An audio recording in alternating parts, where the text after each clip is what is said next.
Hi friends, అందరికీ నమస్కారం. అందరూ ఎలా ఉన్నారు? నేను చల్లా లాగ్స్ అనే ఒక యూట్యూబ్ ఛానల్ అయితే కొత్తగా ఓపెన్ చేసినాను. సో మీ అందరి సపోర్ట్ కావాలని ఆశిస్తున్నాను. సో ఈరోజు అయితే నేను చిత్తూరు జిల్లాలోని కళ్యాణ్ రేవులు అంటే ఇది ఒక వాటర్ ఫాల్ అనమాట. అక్కడికైతే వచ్చిన్నాను. చూడండి, ఈ కళ్యాణ్ రేవులు అనే వాటర్ ఫాల్ ఎక్కడుందంటే చిత్తూరు జిల్లా. అక్కడి నుంచి వాటర్ ఫాల్ దగ్గరికి రావాలంటే సుమారు ఒక 10 కిలోమీటర్స్ అడవి మార్గాన, అంటే వెహికల్స్ అయితే రావు, నడుచుకుని రావాలి. చూడండి లోయ ఎలా కనిపిస్తుందో, పైనుంచి లోయ చూడండి ఎలా కనిపిస్తుందో. కొంచెం డిమ్మగా కనిపిస్తుంది. పైన స్కై అయితే బ్యూటిఫుల్గా కనిపిస్తుంది కదా.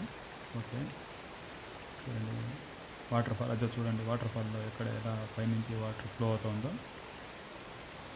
బయట సుమారు 100-150 ఫీట్స్ నుంచి పైనుంచి వాటర్ ఫ్లో అవుతుంది. అక్కడ ఎవరు ఒక అమ్మాయి ఒక ఆయన కూడా నిల్చున్నారు. చూడండి ఆ ఫోర్స్ గాలి, అంటే క్లాత్ కూడా చూడండి ఎలా ఆడుతుంది ఆ గాలికి. ఇక్కడ పూర్వీకులు ఎప్పుడో జలకన్యలు కూడా ఉండేవారంట ఇక్కడ. అప్పుడు కంటిన్యూగా వాటర్ ఉంటుంది కాబట్టి, ఇప్పుడైతే వాటర్ తక్కువ, అప్పుడు కంటిన్యూగా వాటర్ ఉంది కాబట్టి జలకన్యలు కూడా ఉండేవారంట ఇక్కడ. ఎవరో ఇద్దరు దిగుతున్నారు, నిదానంగా ఎక్కడ దిగుతున్నారు. చూడండి ఎలా వెళ్తుంది నీళ్ళు, చాలా బ్యూటిఫుల్గా ఉంది కదా. సో మీరందరూ చూసి ఎంజాయ్ చేయండి.